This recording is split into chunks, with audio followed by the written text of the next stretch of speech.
নমস্কার বন্ধুরা, welcome back to my channel Labani's cook and ব্লগে সকলকে স্বাগত জানিয়ে আজকে আরও একটা ভিডিওর সঙ্গে তোমাদের সঙ্গে হাজির। তো চলো ভিডিওটা শুরু করা যাক। আজকে তোমাদের সাথে যেটা শেয়ার করব সেটা হলো হোম অর্গানাইজেশনের কিছু ছোট ছোট টিপস, যেগুলো ফলো করে আমরা কিন্তু ঘরের মধ্যে অনেক স্পেস আমরা পেতে পারি এবং ঘরটাকে আমরা সুন্দর করে গুছিয়ে রাখতে পারি।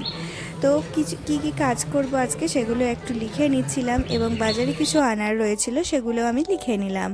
তারপরে এখন যে জায়গাটা পরিষ্কার করব সেই জায়গাটা হলো এই জায়গাটা, যেখান থেকে এই ছোট্ট জায়গাটা দেখতে পাচ্ছ। শুধুমাত্র ওপরের সেকশনটুকু নিতে আমার অনেক কিছু জিনিস থাকতো, তার মধ্যে বেশিরভাগটাই থাকতো ব্যাগ, এবং সেগুলো খুব একটার ওপর একটা নর্মালি রাখলে কি হতো, অন্যটা টানলে একটা টানলে অন্যটা পড়ে যেত। তো সেই কারণে আমি এই জায়গাটায় একটু মাপ নিয়ে নিচ্ছিলাম। এই ধরনের যে থার্মোকলের যে এগুলো আসে, আমাদের বেশিরভাগ এসে থাকবে ভারী কিছু কিনলে পরে তার সাথে থার্মোকলের দিয়ে থাকে। টিভি বা এসি বা ফ্রিজ এসব যখন আমরা কেনা হয় তো এই ধরনের থার্মোকল এসে থাকে। তো আমি এগুলোকে যথারীতি ফেলি না, কার্ডবোর্ড থার্মোকল ভাবি যে কোনো না কোনো কাজে লাগবে। তো এই থার্মোকলটা বেশ শক্তপোক্ত ছিল এবং ভালো ছিল। তার থেকে কিছুটা অংশ এভাবে লম্বা মতো আমি আমার সাইজ মতো কেটে নিয়েছি। কাটার পরে এই যে ব্যাগগুলোকে এভাবে খাড়া করে আমি রাখতে পারবো, তাহলে ব্যাগগুলো সুন্দরভাবে অর্গানাইজ থাকবে এবং একটা অন্যটার সাথে কিন্তু পড়ে যাবে না, মানে একটা টানলে অন্যটা পড়ে যাবে না বা অন্যটা ডিস্টার্ব হবে না। তো এবারে আরও কিছু ঝোলা টাইপের ব্যাগ ছিল, মানে হাতে ঝুলিয়ে নিয়ে যাওয়ার ধরনের আর কি। তো সেগুলোকে এই যে ব্যাগটা রয়েছে, ছোট যে ঘড়ি কেনা হয় বা চশমা, এই ধরনের ওই ব্যাগগুলোর ভেতরে এই ঝোলা জাতীয় জিনিসগুলোকে এভাবে রেখে নিচ্ছিলাম। এগুলো বিশেষ কাজে লাগে না, তো সেই কারণে এটার মধ্যে ঢুকিয়ে নিলাম। তারপর এভাবে আমি যে জায়গাটা বানালাম তার মধ্যে রাখবো। তো এই হলো আমার থার্মোকলের সিট। এগুলোকে আমি মাপ দেখে দেখে কেটে নিচ্ছিলাম, যেরকমটা হচ্ছিলো সাইজ অনুযায়ী কাঁচি দিয়ে কেটে কেটে এটাকে ঠিক করে নিচ্ছিলাম।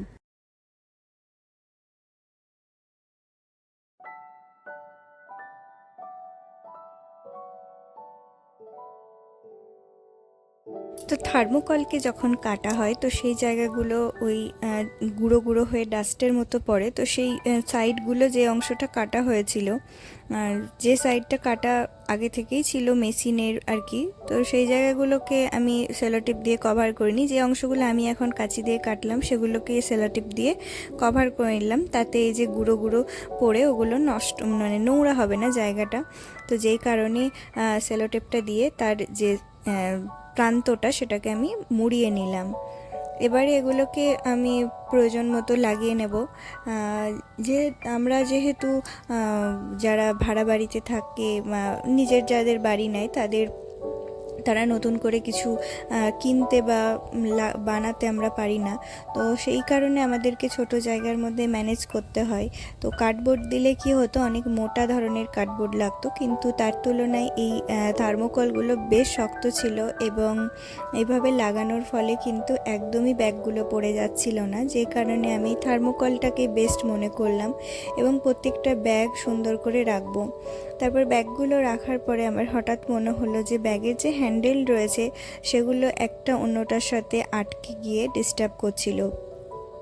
তো ব্যাগের যে হ্যান্ডেলগুলো রয়েছে সেই ব্যাগের হ্যান্ডেলগুলো প্রত্যেকটা আমি ব্যাগের ভেতর দিকে ঢুকিয়ে রাখবো, তাহলে পরে ব্যাগটা টানলেও কিন্তু একটা অন্যটার সাথে জড়িয়ে যাবে না। তো প্রত্যেকটা ব্যাগের এইভাবে চেনটার ভেতরে এই হ্যান্ডেলগুলোকে ভেতরে ঢুকিয়ে নেব, তারপর চেনটা যতখানি আমি আটকানোর আটকে দেব।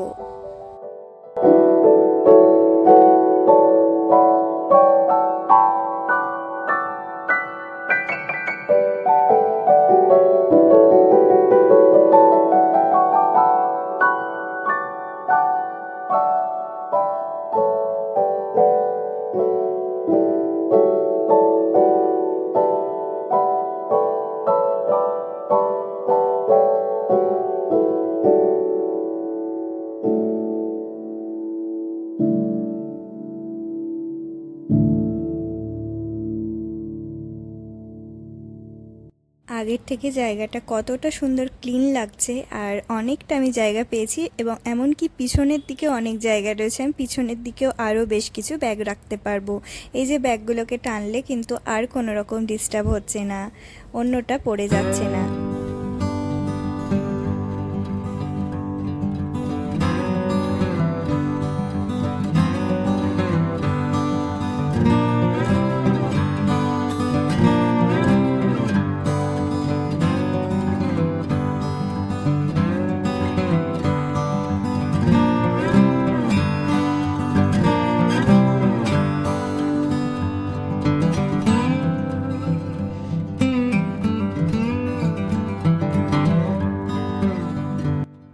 এই কার্ডবোর্ডটা বেশ শক্তপোক্ত, এটা আমি অনেক দিন আগে বানিয়েছিলাম এবং এর মধ্যে অনেক ইউজও হয়েছে। এর মধ্যে আমি আগে অনেক বই রাখতাম প্রয়োজনীয়, তখন এক আলমারি ছিল না। এখন যদিও একটা আলমারি কেনার পরে এই কার্টুনটা আর কাজে লাগে না। তো ভাবলাম যে দরকারি ফাইলগুলো রয়েছে, ডাক্তারের প্রেসক্রিপশন এবং আরও অন্যান্য স্কুলের ডকুমেন্টস ইত্যাদি অনেক কিছু আমাদের বাড়িতে দরকারি কাগজপত্র থাকে, তো সেগুলোই রেখে দেবো ভাবছিলাম। তারপরে দেখলাম যে বেশ কিছু ছোট ছোট জিনিস আমার রয়েছিল, ছোট ছোট ব্যাগ, আরও কিছু থাকে না আমাদের ঘরে অনেক কিছু, তো সেগুলোকে ভাবলাম এই একটার মধ্যে ঢুকিয়ে রাখি, তাহলে অনেকটা ইজি হবে। তো এটার মধ্যে রেখে দিয়েছি এবং অনেক এই ছোট ছোট জিনিসগুলো অনেক বেশি ক্ল্যাটার সৃষ্টি করছিল, তো সেটা সুন্দরভাবে গোছানো থাকবে। তারপরে এই ব্যাগটা নিয়েছি, এই ব্যাগগুলো এই শাড়ির সাথে আমরা যে ব্যাগগুলো আনি সেইগুলোই আর কি। তো ওপরে হ্যান্ডেল এবং চেনটাকে কেটে ফেলেছি কারণ ব্যাগটা নষ্ট হয়ে গেছিলো। তারপরে ভেতরে একটা শক্ত কার্ডবোর্ড দিয়ে নিয়েছি যাতে নিচটা শক্ত থাকে। তারপরে এবার আমি ফাইলগুলোকে এর মধ্যে রাখবো।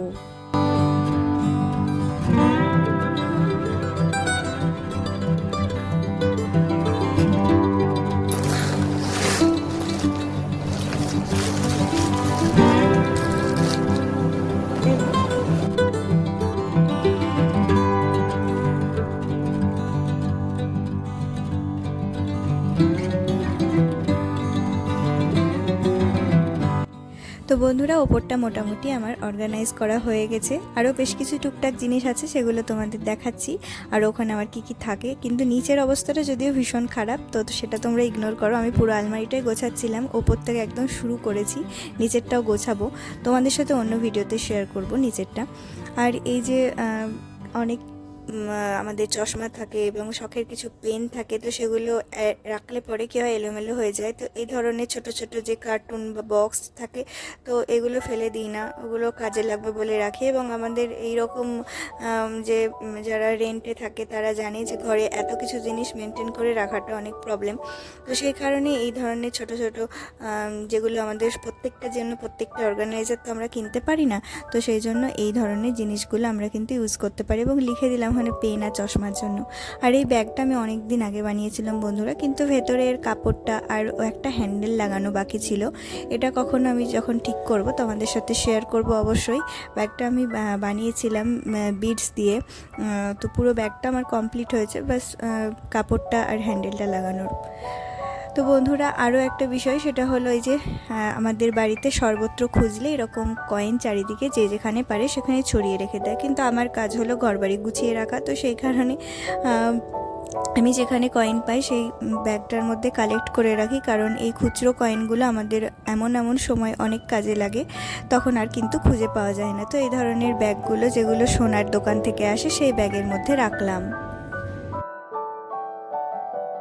ইয়ারবাডসগুলোও আনা হয়, কখনো প্যাকেটের আনা হয়, কখনো এরকম বক্সের আনা হয়। তো একটা ইয়ারবাডসের বক্স ছিল, তার মধ্যে আরও বেশ কিছু কেনা হয়েছিল, তো প্যাকেটগুলো ফেলে আমি এই বক্সটার মধ্যেই সমস্ত ইয়ারবাডসগুলো গুছিয়ে রাখলাম।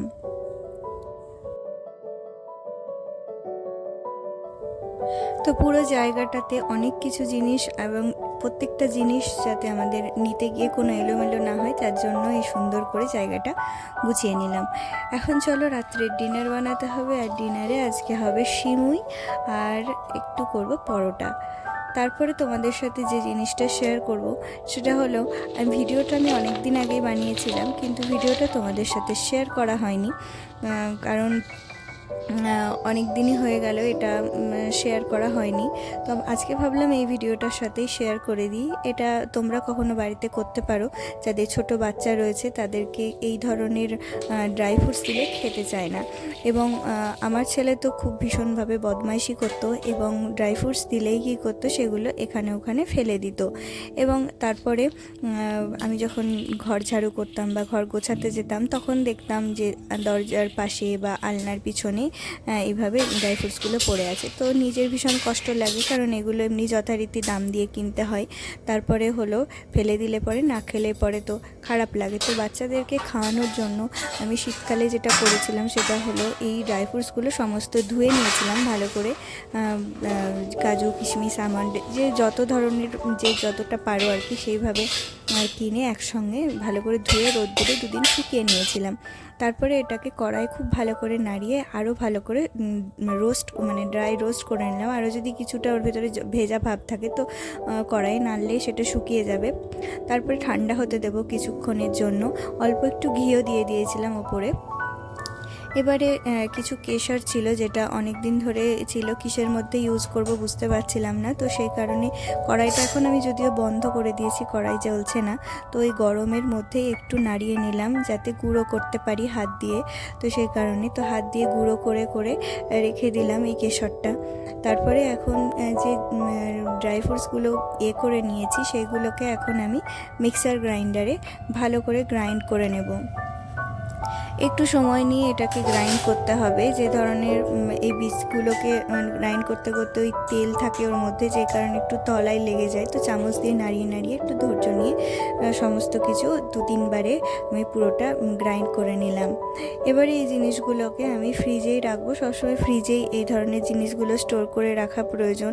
আর এখন যদি তোমরা কেউ করো, অবশ্যই তোমরা ফ্রিজে রাখবে, কারণ এখন বর্ষাকালে বেশিরভাগ জিনিস নষ্ট হয়ে যায় বাইরে থাকলে। গুঁড়ো করা কমপ্লিট। এবার শুধুমাত্র এই কেশরটা মিশিয়ে এটা জারের মধ্যে ভরে রেখে দেবো, এবং এগুলো তোমরা দুধের সাথে গুলে গুলে দিতে পারো 2 চামচ করে। তো আজকের ভিডিও